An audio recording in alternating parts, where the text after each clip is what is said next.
সম্মানিত মুরব্বিয়ান আযম, আমার সমবয়সের তরুণ ভাইয়েরা, বাড়িতে অবস্থানরত পর্দাশীলা সম্মানিতা মা ও বোনেরা, সর্বপ্রথম আপনাদের সকলকে রাসূলুল্লাহ সাল্লাল্লাহু আলাইহি ওয়াসাল্লামের শিখানো পদ্ধতি দ্বারা, শিখানো তরিকা দ্বারা সালাম দিচ্ছি। আসসালামু আলাইকুম ওয়া রাহমাতুল্লাহি ওয়া বারাকাতুহু।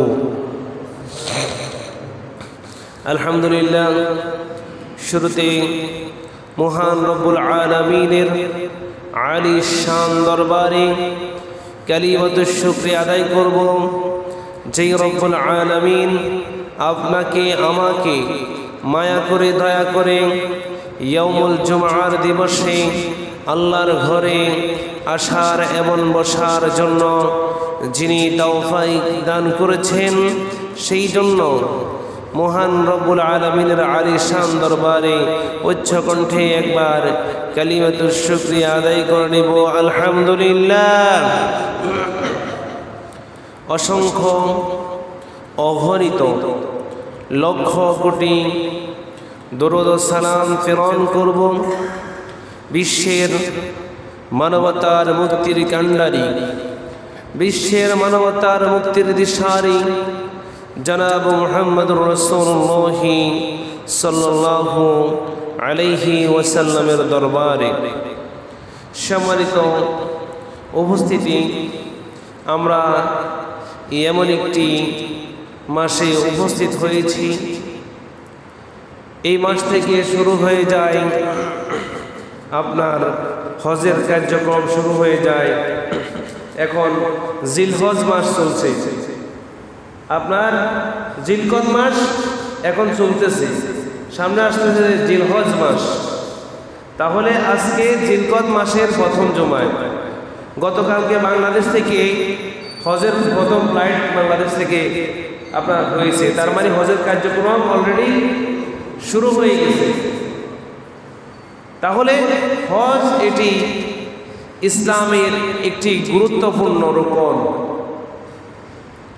ইসলামে 5টি ব্যানার উপর প্রতিষ্ঠিত: কালিমা, নামাজ, রোজা, হজ, যাকাত। তাহলে আপনার ইসলামের ব্যানার ভিতরে 4 নম্বর গুরুত্বপূর্ণ একটি ব্যানার, রুকন এই হজ। হজ এটি আল হজ শব্দটি আরবি শব্দ, এর আবিধানিক অর্থ হচ্ছে সংকল্প করা। হজ অর্থ কি? সংকল্প করা, কোথায় যাওয়ার ইচ্ছে করা। শরীয়তের পরিভাষায় নির্দিষ্ট সময়ে, নির্দিষ্ট নিয়মে, নির্দিষ্ট মাসে, নির্দিষ্ট তারিখে কাবা ঘর এবং তার সংলগ্ন কয়েকটি স্থানে ইসলামের বিধান অনুযায়ী অবস্থান করাকে, জিয়ারত করাকে হজ বলা হয়। এই হজ ইব্রাহিম আলাইহিস সালাতু ওয়াস সালাম সর্বপ্রথম কাবাকে কেন্দ্র করে আল্লাহর নির্দেশিত নিয়মে হজ প্রবর্তন করেন। উম্মতে মুহাম্মাদের উপরে 9ম হিজরিতে ফরজ হয়। বিশ্বনবীর উপর হিজরতের 9মতম বছরে হজ ফরজ হয়েছে। শরীয়তের বিধান মোতাবেক নারী পুরুষ নির্বিশেষে প্রত্যেক মুসলমানের উপরে জীবনে একবার হজ করা ফরজ। হজ ফরজ হওয়ার জন্য 60টি শর্ত রয়েছে। কয়টি? 60টি শর্ত। 1 নম্বরে যিনি হজ করবেন সুস্থ মস্তিষ্ক হতে হবে, সুস্থ লোক হতে হবে, প্রাপ্তবয়স্ক হতে হবে, স্বাধীন হওয়া লাগবে, সুস্থ হওয়া লাগবে, যাতায়াতের মক্কার অবস্থানের জন্য প্রয়োজনীয় অর্থ থাকা লাগবে। অর্থ নাই, আপনি মক্কা মদিনা কিভাবে যাবেন? আপনার অর্থ থাকা লাগবে। আপনার তারপর হচ্ছে রাস্তা নিরাপদ হওয়া লাগবে। হজ করতে যাবেন যেন রাস্তায় বাধাগ্রস্ত না হন, সেটা আপনাকে ফলো করতে হবে। এখন আপনি হজ করতে যাবেন, যদি ভিসা না থাকে, আপনাকে ওই দেশের সরকারি প্রশাসনিক লোক কি আপনাকে প্রবেশ করতে দিবে না। আপনার বাধাগ্রস্ত যেসব বাধা রয়েছে, আপনার হজের যেসব কার্যক্রম রয়েছে, এগুলো সমর্পণ করতে হবে। আপনি ডাইরেক্ট যদি হজ করতে চলে যান, কোনো অনুমতি, কোনো পারমিশন, কোনো ভিসা টিকিট ছাড়া, তাহলে এটা কি হবে? তাহলে এটা আপনি প্রতিবন্ধকতার শিকার হতে হবে আপনাকে আমাকে। ফিরে আসা পর্যন্ত আপনার স্ত্রী লোকদের স্বামী অথবা এমন কোন আত্মীয়র সঙ্গে সফর সঙ্গী যেন থাকতে পারে।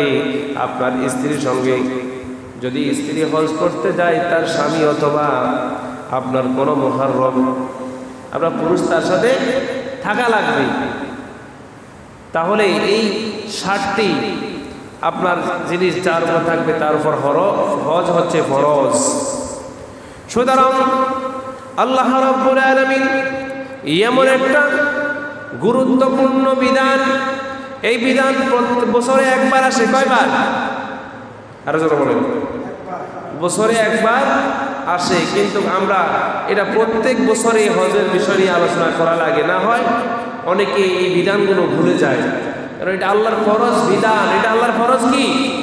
হজ হচ্ছে আর্থিক এবং শারীরিক ইবাদত। হজ কি? আর্থিক এবং শারীরিক ইবাদত। এই হজ করতে হলে আপনার শরীরও লাগবে, টাকাও লাগবে। কথা বলে, শরীরও লাগবে, কি লাগবে? টাকাও লাগবে। দুইটা জিনিস যার উপর থাকবে তার উপর হজ করা ফরজ। আল্লাহ রাব্বুল আলামিন মহাগ্রন্থ আল কোরআনের 3 নম্বর সূরা আল ইমরানের 97 নম্বর আয়াতের মাঝের অংশে আল্লাহ রাব্বুল আলামিন বলেন, ওয়ালিল্লাহি আলান নাসি হিজ্জুল বাইতি মান ইসতাতাআ ইলাইহি সাবিল। মানুষের উপর আল্লাহর এই অধিকার যে বাইতুল্লাহ পর্যন্ত পৌঁছবার শক্তি সামর্থ্য যেই রাখে, সেই যেন কি করে? সেই যেন হজ করে। যেই ব্যক্তি বাইতুল্লাহ পর্যন্ত যাওয়ার শক্তি এবং সামর্থ্য রাখে, আল্লাহ তাআলা তার উপর অধিকার রাখে হজের। বলেন না সুবহানাল্লাহ। তার মানে যার উপর টাকা আছে, যার শরীরে শক্তি আছে, আপনার তার উপরে হজ করার অধিকার আল্লাহ তাআলা নিজে রেখে দিয়েছেন। বলেন না সুবহানাল্লাহ। সুতরাং যেই ব্যক্তি শক্তি আছে, হজে যাওয়ার পর্যন্ত তার টাকা রয়েছে, তার অর্থ রয়েছে, সেই যদি হজ না করে, আল্লাহ তাআলা বলেন, ওয়া মান কাফারা ফাইন্নাল্লাহা গনিয়্যুন আনিল আলামিন। আল্লাহ তাআলা বলেন, আর যারা কুফরি আচরণ করবে, কুফরি নীতি অবলম্বন করবে, তার জেনে রাখা উচিত আল্লাহ বিশ্ব প্রতিপালকের উপর অবস্থানকারীদের মুখাপেক্ষী নন। তার মানে যে ব্যক্তি শক্তি আছে, শরীরের শক্তি আছে, হজে যাওয়ার, তার যাওয়া আসার টাকা আছে, যদি সেই হজ না করে, আল্লাহ বলে সেই কুফরি করলো। কি করলো? সেই কুফরি করলো, সেই শিরক করলো। সেই মনে করেছে আল্লাহ তাকে টাকা পয়সার অধিকারী করেছে, এটা আল্লাহ তাকে এমনিতে করেছে। না না, অসম্ভব কথা। আল্লাহ তাআলা তাকে টাকা পয়সা দিয়েছেন, হজ করার সামর্থ্য দিয়েছেন। এখন সেই যদি হজ না করে, আল্লাহর কি কোনো অসুবিধা হবে? আচ্ছা বলেন, কেউ যদি হজ না করে, আল্লাহর কি কোনো জায়গা দিয়ে কতটুকু অংশ কি কমে যাবে? আল্লাহর কি কোনো ক্ষতি হবে? ক্ষতি কার হবে? যার সামর্থ্য আছে, শক্তি আছে, কিন্তু হজ করে নাই, সেই ব্যক্তি নিজেই কুফরি করল।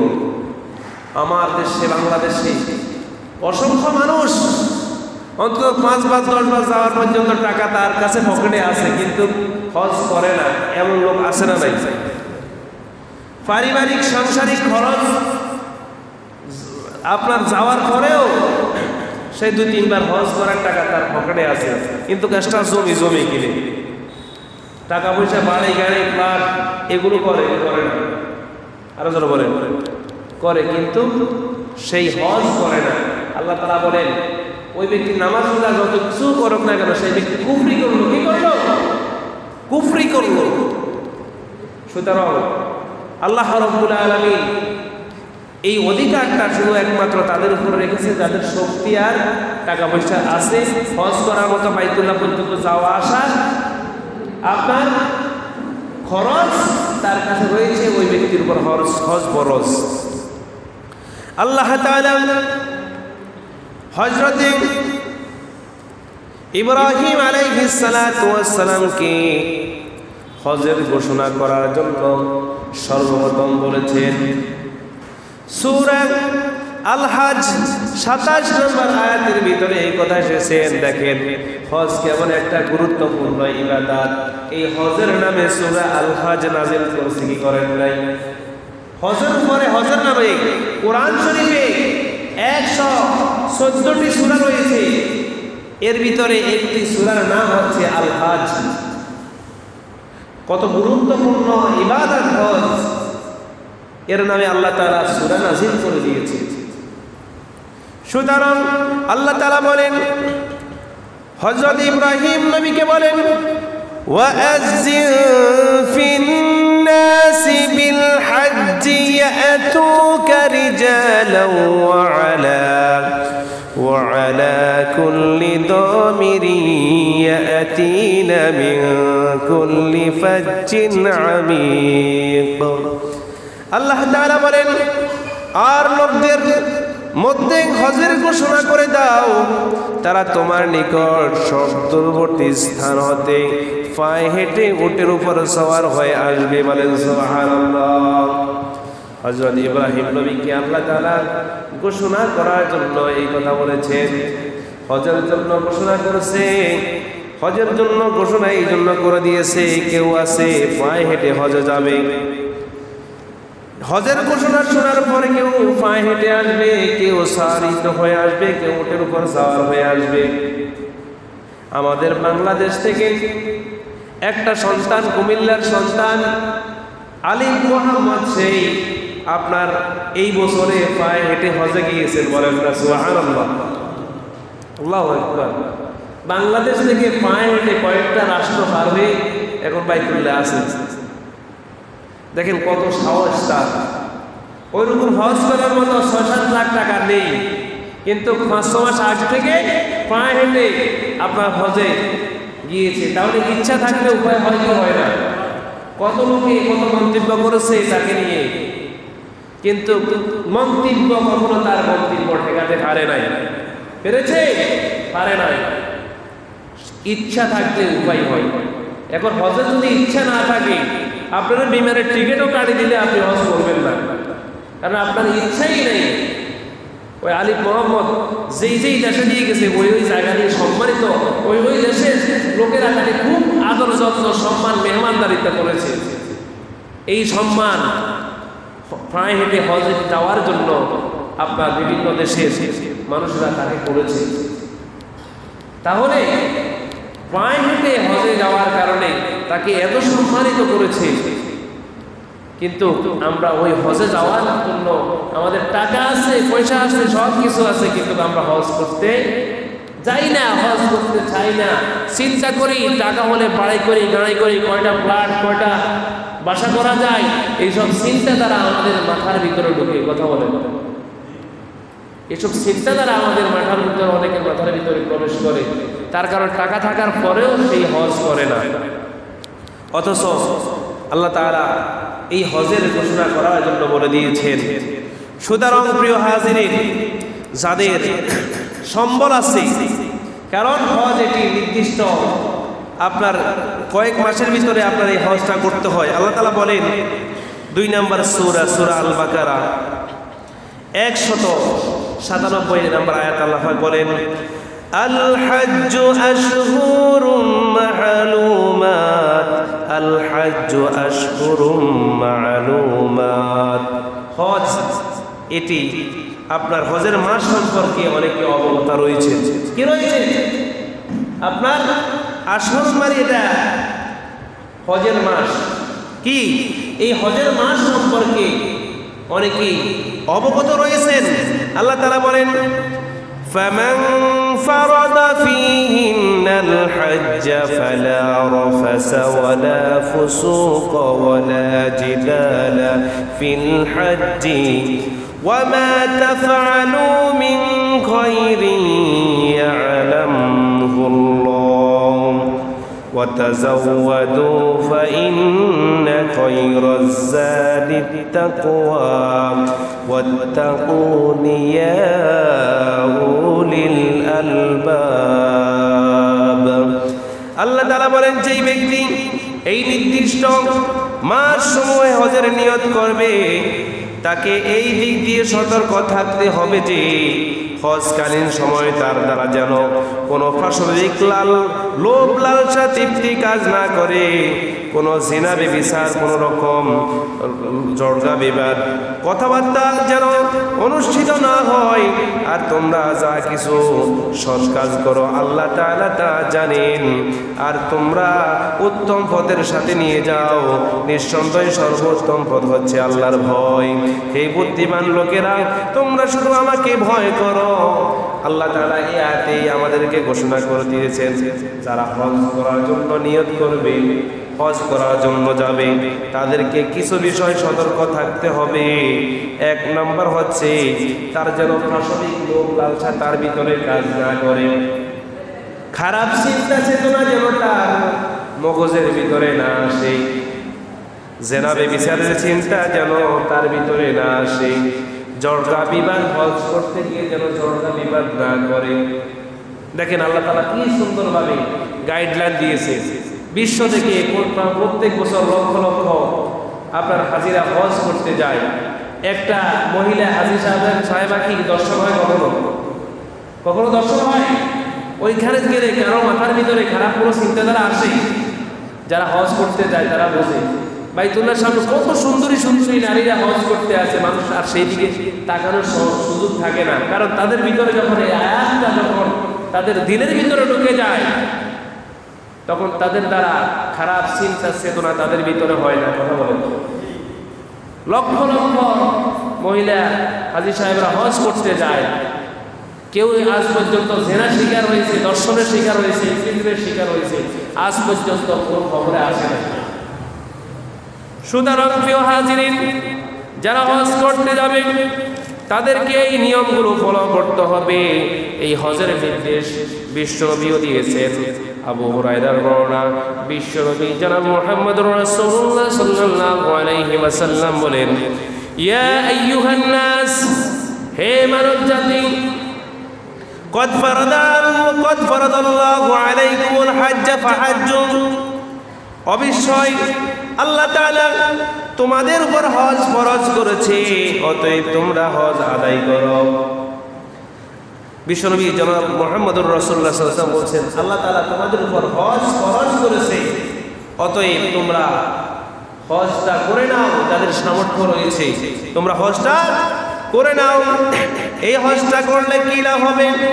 অন্য হাদিসে বিশ্বনবী বলেন, তাবিউ বাইনাল হজ্জি ওয়াল উমরাতি فإنهما ينفيان والفقراء والذنوب كما ينفي الكير خبث الحديد والذهب والفضة وليس للحجة المبرورة ثواب إلا الجنة। বিশ্বনবী জনাব মুহাম্মদুর রাসূলুল্লাহ সাল্লাল্লাহু আলাইহি ওয়াসাল্লাম বলেছেন, তোমরা হজ উমরা পরপর সঙ্গে সঙ্গে আদায় করো, কেননা এই দুইটি কাজ দারিদ্র গুনাহ নিশ্চিত করে দেয়। যেন রেত লোহার মরিচা, স্বর্ণ লোহার জাঞ্জার, রূপের জাঞ্জার দূর করে দেয়। আর কবুল হজের সওয়াব জান্নাত ব্যতীত আর কিছুই নয়। বলেন সুবহানাল্লাহ। আল্লাহ রাসূল বলছেন, তোমরা হজ এবং উমরা পরপর আদায় করো, কারণ এই দুইটি তোমাদের দারিদ্রতা, তোমরা যদি অভাব অনটনে থাকো তোমাদের অভাব অনটন আল্লাহ তাআলা দূর করে দিবেন হজ ও উমরা পরপর তোমরা আদায় করার কারণে, এবং তোমাদের গুনাহসমূহ নিশ্চিত করে দিবে, শেষ করে দিবে। যেমন আপনার লোহার মরিচা, আপনার কোনো লোহায় যদি মরিচা ধরে রেত দিয়ে ওই মরিচাগুলো আপনার উঠানো হয়, এইভাবে কোনো ব্যক্তি যদি হজ করে আল্লাহ তাআলা তার গুনাহ খাতাকে এইভাবে উঠিয়ে দিবে। বলেন না সুবহানাল্লাহ। সুতরাং যাদের সামর্থ্য রয়েছে তাদের উপর হজ করতে হবে। হজের গুরুত্ব সম্পর্কে বিশ্বনবী অন্য হাদিসে বলছেন, আবু হুরায়রার বর্ণনা হাদিসটি এসেছে, মান হাজ্জা লিল্লাহি ফালাম ইয়ারফাস ওয়া লাম ইয়াফসুক ওয়া লাম ইয়াফসুক রাজাকা ইয়াউমিন ওয়ালাদাতহু উম্মুহু।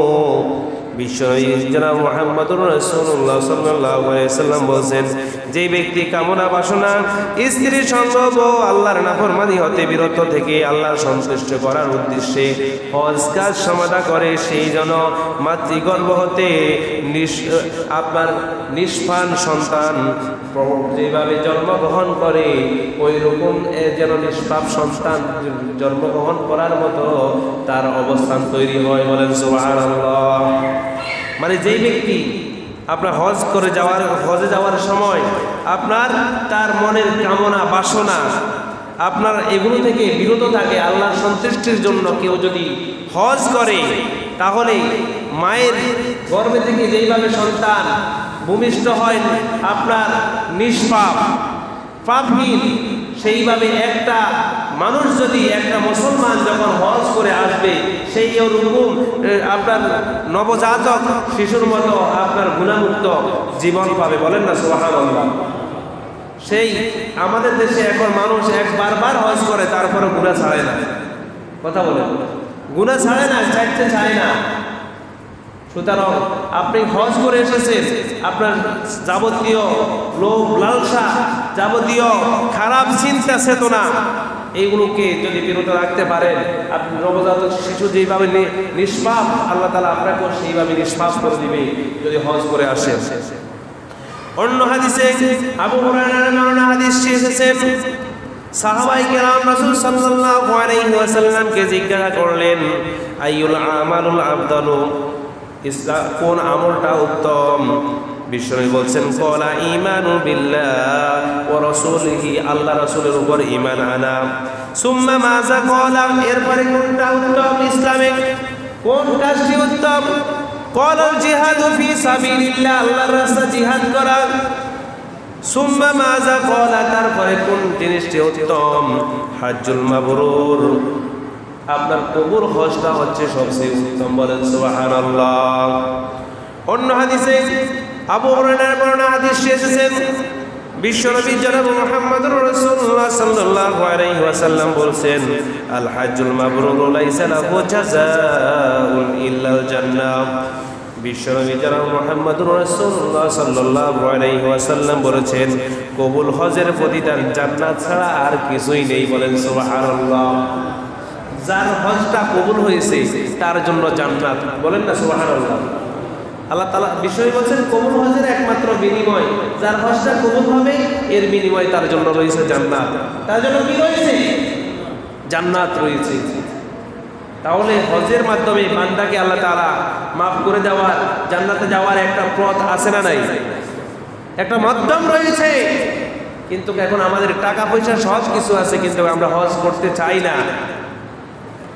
সুতরাং প্রিয় হাজিরিন, সামর্থ্য থাকার পরে যদি কেউ হজ না করে তার শাস্তি আছে না নাই? তার শাস্তি রয়েছে। সুতরাং আমাদেরকে আমাদের আপনার হজে যাওয়ার পর্যন্ত ভাড়া রয়েছে, পথ খরচ রয়েছে, তাদের উপর হজ করা ফরজ। কারণ হজ আপনাকে তাড়াতাড়ি করতে হবে। যখনই সামর্থ্য হয় তখনই আপনার আমার উপর হজ ফরজ হয়ে যায়। আর যখনই সামর্থ্য থাকে, টাকা থাকে, তখন যত দ্রুত হজ করতে পারেন এটা কল্যাণকর। কারণ কখন আপনার থেকে আবার টাকাগুলো চলে যেতে পারে, কখন আবার আপনি অসুস্থ হয়ে যেতে পারেন।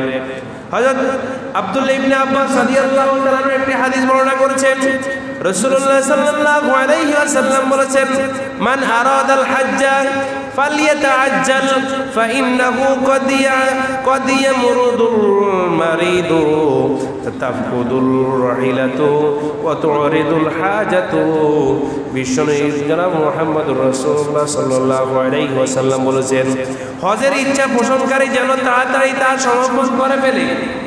যেই ব্যক্তি হজের ইচ্ছা করে সেই যেন হজটা তাড়াতাড়ি আপনার হজটা করে ফেলে, কেননা সে অসুস্থ হয়ে যেতে পারে, তার উট হারিয়ে যেতে পারে, তার ইচ্ছা বাধাগ্রস্ত হতে পারে। তার মানে যেই ব্যক্তির সামর্থ্য আছে আপনার, সেই যেন তাড়াতাড়ি হজ করতে পারে, কারণ সে এখন সুস্থ আছে। কখন সে অসুস্থ হয়ে যেতে পারে, তখন টাকা থাকবে কিন্তু আপনি হজে যাওয়ার মতো ওই সুস্থতা আপনার থাকবে না। কথা বলেন। অনেকে যখন টাকা আছে চিন্তা করে, রে আর একটু বুড়ো হই, আর একটু বয়স হোক, আস্তে আস্তে হজ করুম আর কি। কিন্তু হজ কি বয়স্ক লোকের উপর হজ ফরজ না জোয়ান সবার উপর হজ ফরজ কি না? সবার উপরে, যাদের উপর সামর্থ্য আছে তাদের উপর হজ ফরজ। এখন আমরা চিন্তা করি কি, এখন টাকা আছে হজ করার, আরো কদিন বাদে, কারণ হজ করলে তো আর পাপ করা যাবে না, খারাপ কাজ করা যাবে না, আরো একটু পরে হজ করুন, আরো একটু বয়স 30, 40, 50, 60, 70 হলে বলি 80 হোক, 80 হলে বলি 90 হোক, হঠাৎ কিন্তু টাকা আছে পকেটে, সেই আপনার আস্তে আস্তে কি করতেছে হজের সময়কে, হঠাৎ করে তার এমন ভাবে অসুস্থ হয়ে গেছে কিন্তু আর হজ করার কত ওই শক্তি তার থাকে না। কথা বলেন, এরকম আমাদের দেশে হয় কি হয় না? রাসূলের হাদিস, আমার মুখের কথা, রাসূলের হাদিস। আপনার যখনই আপনার টাকা হয়েছে, তার শক্তি আছে, হজ করে ফেলেন, তখন আপনার উপর হজটা ফরজ। কিন্তু আপনি আজকে করবেন না, কালকে করবেন, কালকে করবেন না, পরশু করবেন, এই বছর করবেন না, ওই বছর করবেন, এরকম করে করে হঠাৎ করে আপনার যে কোনো অসুস্থতা, যে কোনো বিপদ আপনার উপর আসতে পারে কি পারে না? তখন আপনি টাকা আছে, যতই চেষ্টা করবেন হজ করতে পারবেন না। আবার আপনার শক্তি আছে কিন্তু এখন টাকা আছে, হঠাৎ করে এমন একটা সময় আসবে আপনার হাতে টাকা থাকবে না, শক্তি আছে, টাকা নাই, আপনি হজ করতে পারবেন না। সুতরাং আপনাকে আমাকে যখনই এটা হজ করার সামর্থ্য এবং শক্তি থাকে তখনই তাড়াতাড়ি হজ করে আপনার হজ করতে হবে, কারণ হজ এটি অবশ্যক আপনাকে করতে হবে যদি আপনার উপর সামর্থ্য থাকে। হযরত আব্দুল্লাহ ইবনে ওমর রাদিয়াল্লাহু তাআলা থেকে একটি হাদিস এসেছে, বিশ্বনবী জনাব মুহাম্মদুর রাসূলুল্লাহ সাল্লাল্লাহু আলাইহি ওয়াসাল্লাম বলছেন, কি বলছেন? ফাকালা ইয়া রাজুলুন ইয়া রাসূলুল্লাহ মা ইউজিবুকাল হাজ্জু ফাকালা যাদু ওয়ার রিহলাতু। এক ব্যক্তি নবী করিম সাল্লাল্লাহু আলাইহি ওয়াসাল্লামের দরবারে উপস্থিত হয়ে জিজ্ঞাসা করলেন, হে আল্লাহর রাসূল, কোন বস্তুর হজকে ফরজ করে?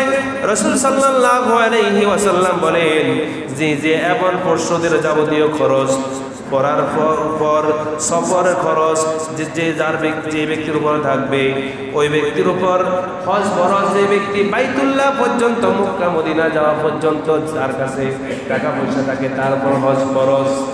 তার মানে আপনার পারিবারিক, আপনার পরিবার পরিচালনা করার পরে আপনি হজে গেলেন, ওইদিকে হজে গেলেন, বাড়িতে খাওয়া দাওয়া কিছু নাই, আপনার হজ ফরজ নয়।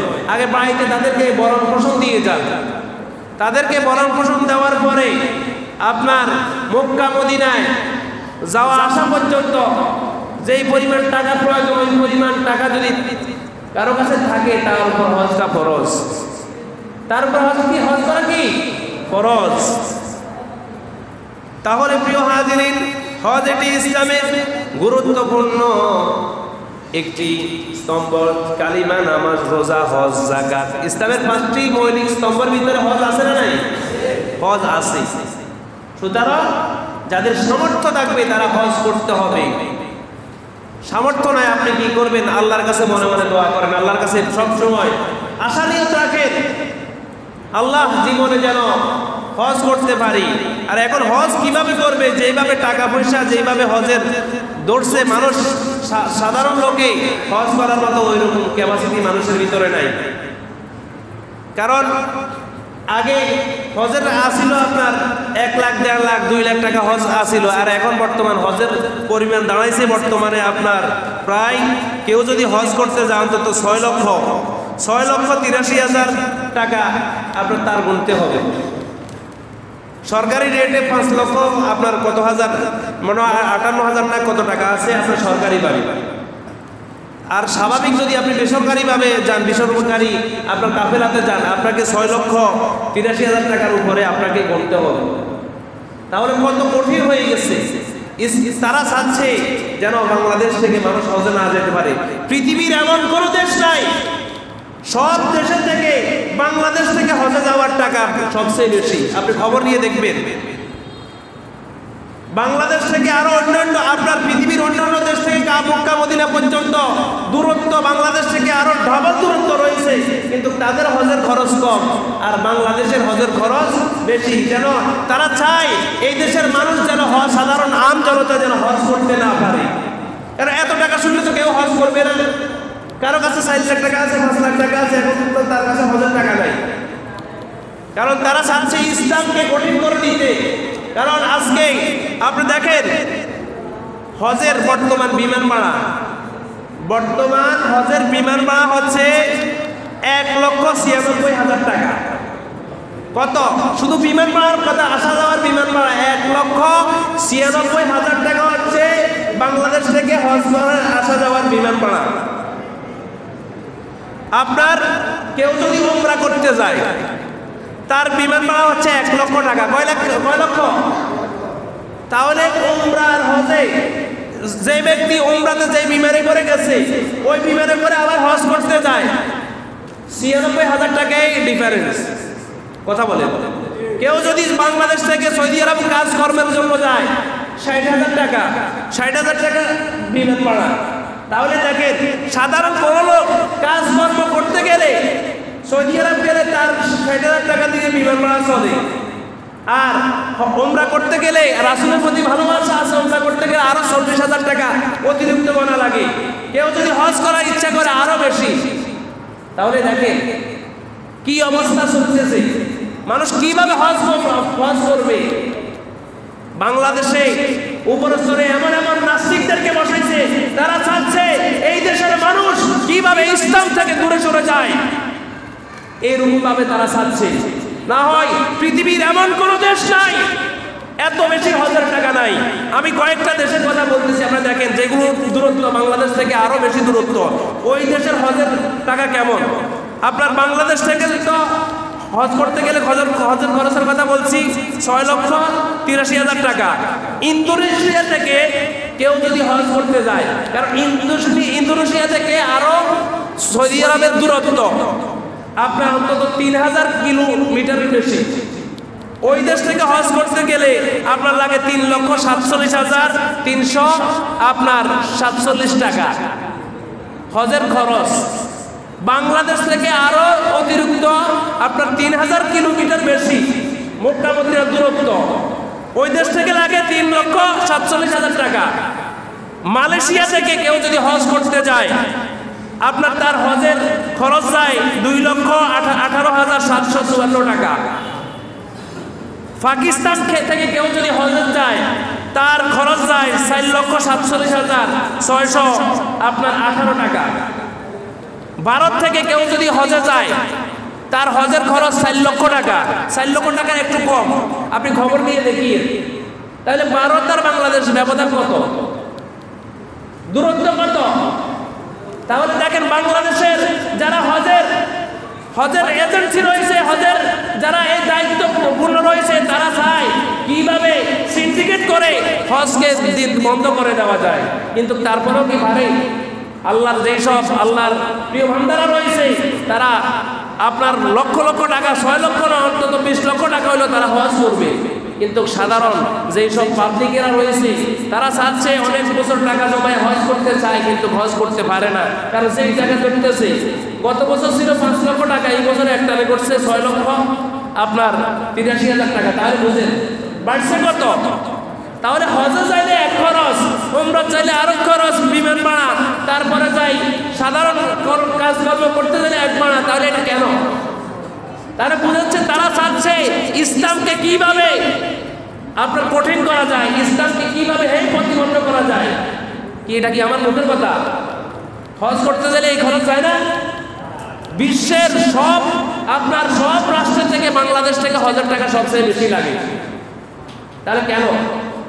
ওরা চাচ্ছে এই দেশের মানুষ যেন ইসলাম পালন না করে, হজের মতো গুরুত্বপূর্ণ বিধান যেন তারা পালন করতে না পারে, বাধাগ্রস্ত করে এইসব তারা চাচ্ছে।